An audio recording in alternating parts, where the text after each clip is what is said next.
আমরা মানুষেরা কত কিছু চাই, তাই না বলুন? বাড়ি, গাড়ি, টাকা পয়সা, জমি, খেতি, কত কিছু।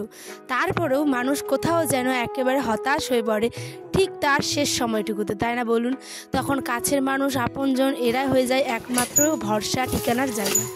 তো যে যাই বলুক না কেন, আজকে আমাদের সত্যি কথা বলতে এমন একটা দিন যা আপনাদের সাথে শেয়ার না করে থাকতেই পারলাম না। আর আমি আমার পরিবারের সাথে আমার ভালো মন্দ খারাপ সমস্ত কিছু কিন্তু পরিষ্কারভাবে শেয়ার করতে পছন্দ করি।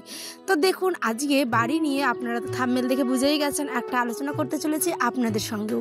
কি মতামত সমস্ত কিছু আজকে আমার আপনার সমস্ত কিছু গল্প নিয়েই ছোট্টখানি একটি আয়োজন করেছি উত্তর দিনাজপুর থেকে আমি পায়েল। কি অবস্থা আমার প্রিয় পরিবার? আশা করছি সবাই ভালো আছেন, সুস্থ আছেন। অতি সাধারণ একটা গ্রামের গৃহবধূ কিংবা গ্রামের মেয়ে বলতে পারেন, তার স্বপ্নের ঠিক একটুখানি আশার আলো বলতে পারেন। আমার স্বপ্নটা, আমার বড় স্বপ্নটা একটু একটু করে যে এতটুকু জায়গা করতে পেরেছি, এটাই আমাদের অনেক অনেক অনেক। তো দেখুন, সমস্ত কিছুই একটু একটু করে বুঝিয়ে বলবো, স্কিপ না করে পুরো ভিডিওটা দেখুন। সকালবেলা উঠে আয়নকে নিয়ে গেছিলাম ডাক্তারের কাছে। জানেন, কয়েকদিন থেকে আয়নের মাথায় এত ঘামাচি হয়েছিল, আর সেই ঘামাচিগুলোই ঘায়ে রূপান্তরিত হয়ে গেছে। তো ঘা বলতে কি বলুন তো, ফুসটি ফুসটি টাইপের হয় না, ছোট ছোট, তো সে সমস্ত কিছু। তারপরেই গেলাম গিয়ে আমাদের বাড়ির পাশের মার্কেটে একটা ডাক্তারখানা আছে, সেখানেই হোমিওপ্যাথি, অবশ্যই যেহেতু ছোট বাচ্চা সেই কারণেই। আর এদিকে কিন্তু সংসারের বাকি কাজগুলো করেছি, কিছু সকালে করেছি, কিছু দুপুরে, আবার কিছু রাত্রি। তো দেখুন, এখন যাচ্ছি গিয়ে আমাদের বাড়ির জায়গা দেখতে। বহু অপেক্ষার অবসান আস্তে আস্তে হতে চলেছে, কারণ আগামী দিনের ব্লগগুলো অনেক অনেক সুন্দর হবে। আমরা যাচ্ছি এখন আমাদের বাড়ি যেখানে দিব সেই জায়গাটা দেখতে। এটা আমাদের বাড়ির অনেকটা দূরে বলতে পারেন, যেখানে আমরা বর্তমানে থাকি, তো সেখান থেকে অনেকটা দূরে, ঠিক আছে। তো এই যে আপনাদের দেখাচ্ছিলাম যে এইখানটাই আমাদের বাড়ি হতে চলেছে। আর আশেপাশে দেখুন অনেক মাঠ, অনেক জল, অনেক কিছু। কিন্তু আস্তে আস্তে করে তো নিজের স্বপ্নগুলোকে পূরণ করতেই হবে, তাই না বলুন? সমস্ত বাধা বিপত্তি কাটিয়ে আমরা এখানে যে দিবই এরমটা না, কিন্তু একটা সিদ্ধান্ত নেওয়া হয়েছে যে এখানে দেওয়ার ইচ্ছে, আয়নের আবার বিশেষ করে এখানে দেওয়ার খুব ইচ্ছে, যে রাস্তার পাশে সে বাড়ি দেবে। তো সেই কারণে এই জায়গাটা আমরা দেখতে গেছিলাম আজকে। আর এই যে দেখছেন, এই যে সেলোটা, এই যে মেশিনটা, এখান থেকে আগে নাকি অনেক দিন আগে জল নেওয়া হতো, কিন্তু আয়নের আব্বারা এখন ওটা বিক্রি করে দিয়েছে বলে। ওটা দেখে আয়নের আব্বার কত পুরনো স্মৃতি মনে পড়লো। ছোটোবেলায় যখন মাছ ধরতে যেত, তখন ওখানে শুয়ে থাকতো বিলের মধ্যে, কত রকমের ছোটোবেলার একটা স্মৃতি থাকে না, ঠিক সেরমটাই। আমরা তো পাইনি, কিন্তু সে নাকি পেয়েছে। তার ওগুলো অনেক গল্প শুনছিলাম, আর এই জায়গাটা আপনাদেরকেও দেখাচ্ছিলাম।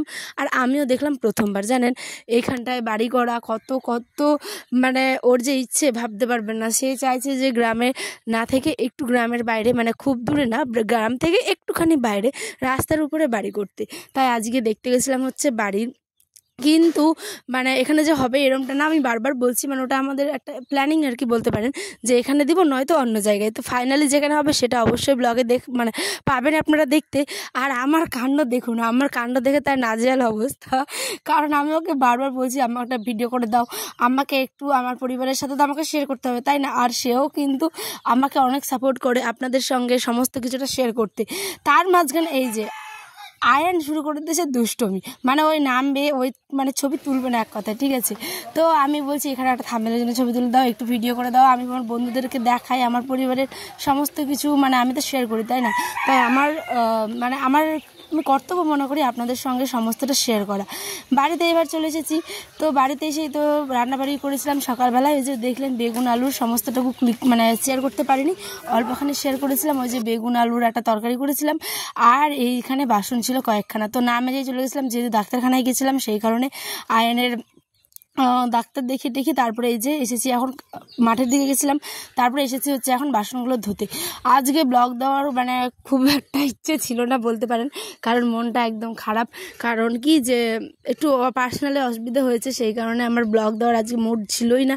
কিন্তু তারপরেও শুধুমাত্র আমার কি বলবো, চরম ইচ্ছে না থাকলেও আমার একটা ইচ্ছে চলে আসে যে না, ব্লগটা দিতে হবে, এটা একটা আমার কর্তব্য, তাই না?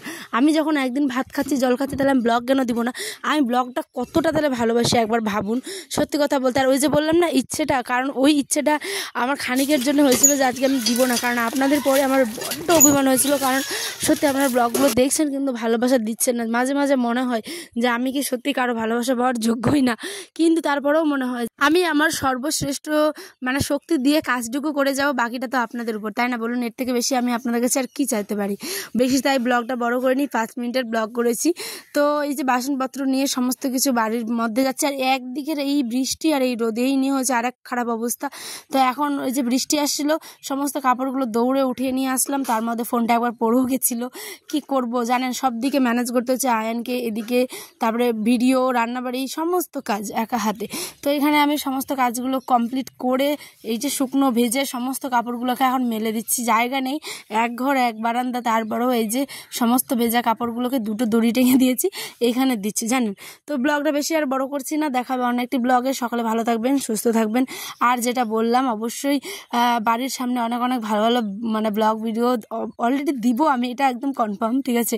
তো যারা দেখতে চান অবশ্যই চ্যানেলের পাশে থাকবেন, আমার পাশে থাকবেন। আজ এই পর্যন্তই, দেখাবে অন্য একটি ব্লগে।